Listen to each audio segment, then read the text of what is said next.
अरमान ने उससे कुछ नहीं कहा, बस उसे घूर कर बाथरूम में चला गया। अरमान के जाने के बाद आस्था ने एक गहरी लंबी राहत की सांस ली और बोली, हाँ, पता नहीं अब ये मॉन्स्टर हमारा क्या हाल करेगा। ये हमने क्या कर दिया? हमने उस मॉन्स्टर के मुंह पर ही उसे मॉन्स्टर कह दिया। भगवान जी, बस इस बार और बचा लेना हमें। वादा करते हैं कि इस बार तो हम पक्का आपसे मिलने आएंगे और आपके लिए ढेर सारा आपका फेवरेट प्रसाद लेकर आएंगे। बस अभी आप हम पर अपनी कृपा बनाए रखना। ऐसा कहकर आस्था मन ही मन में खुद के लिए दुआ करने लगी। वहीं दूसरी ओर दादाजी एक फोटो के सामने खड़े होकर नम आंखों से अपने बेटे की फोटो देख रहे थे। वो मायूस होकर कहने लगे, हमने सोचा नहीं था कि हम अपने अरमान की शादी कर पाएंगे।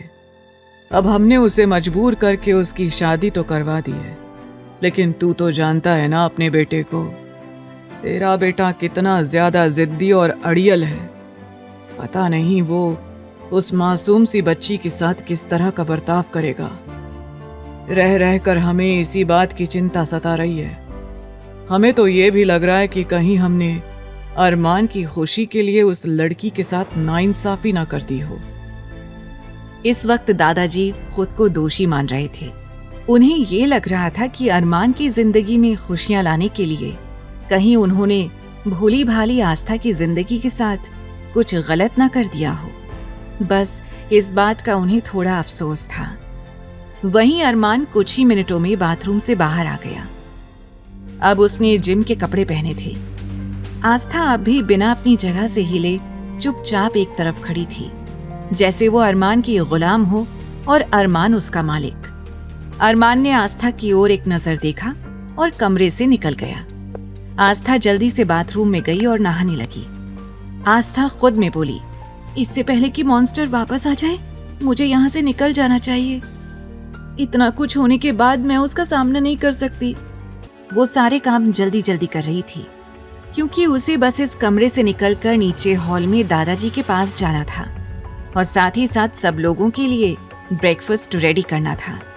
तैयार होने के बाद वो अपने कान्हा जी को याद करती हुई बोली, कान्हा जी, आज मेरे साथ कोई गड़बड़ ना होने देना और कोई भी गलती होने से पहले ही मुझे बचा लेना। ये कहते हुए आंखें बंद कर आस्था धीरे धीरे दरवाजे की ओर बढ़ने लगी। वो दरवाजे तक पहुंचती, उसके पहले ही दरवाजा खुला और अरमान, जो जिम कंप्लीट करने के बाद कमरे के अंदर आ रहा था, वो प्रेयर कर रही आस्था से टकरा गया। टक्कर इतनी जोर की थी कि आस्था गिरने लगी। आउच! लेकिन वो गिरती उसके पहले ही अरमान ने अपना हाथ आगे बढ़ाकर उसे संभाल लिया। इस समय अरमान का एक हाथ आस्था के भीगे हुए बालों में उलझा हुआ था और दूसरा उसकी पीठ पर था। कुछ देर तक वो आस्था की ओर देखता रहा। आस्था ने जैसे ही अपनी आंखें खोली, उसके सामने अरमान सिंघानिया का हैंडसम सा चेहरा था, लेकिन अरमान की आंखें आग उगल रही थी।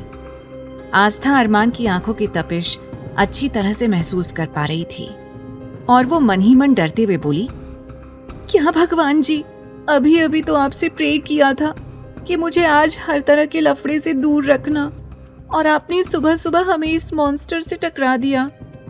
तभी सामने खड़े अरमान ने कड़े लहजे में पूछा, तुम देखकर नहीं चल सकती हो? अंधी हो क्या? ध्यान कहाँ था तुम्हारा? अगले ही पल आस्था ने हकलाते हुए कहा, वो मैं बस। आस्था बकरी की तरह मैं ही करती रही। उसके आगे वो चाहकर भी कुछ बोल ही नहीं पा रही थी। उसे कुछ समझ ही नहीं आ रहा था कि वो क्या बोले। अरमान आस्था की मैं सुनकर इरिटेट हो गया था। उसने तुरंत आस्था को छोड़ दिया और आस्था खुद का बैलेंस नहीं बना पाई और वो पीठ के बल जमीन पर जा गिरी। आस्था ने कराहते हुए कहा, मेरी कमर। आस्था की कमर में चोट लगी थी। उसने मन ही मन कहा, ये मॉन्स्टर हमारी जान लेने पर क्यों तुला हुआ है। अरमान ने उसे इग्नोर किया और कमरे में चला गया। आस्था दर्द से कराह उठी। उई माँ, मर गई मैं तो। कितनी जोरों से लगी है मुझे। अगर इस राक्षस को हमें गिराना ही था तो इसने हमें थामा ही क्यों? क्या भगवान जी, कौन सी दुश्मनी निकाल रहे हो यार। ऐसे तो मैंने कोई पाप भी नहीं किया है अपनी जिंदगी में। ये कहते हुए मासूम आस्था की आंखें भर आईं। वो अपनी जगह से उठकर खड़ी हुई और अपनी कमर को रगड़ने लगी। फिर धीरे धीरे नीचे हॉल की ओर जाने लगी, क्योंकि वो इस वक्त अरमान का फिर से सामना करने के मूड में बिल्कुल नहीं थी। आगे की कहानी जानने के लिए देखे अगला एपिसोड सिर्फ पॉकेट एफएम के YouTube चैनल पर। और तेरे इश्क में के सारे एपिसोड्स को सुनने के लिए नीचे कमेंट में दिए लिंक पर क्लिक करके डाउनलोड कीजिए पॉकेट एफएम ऐप।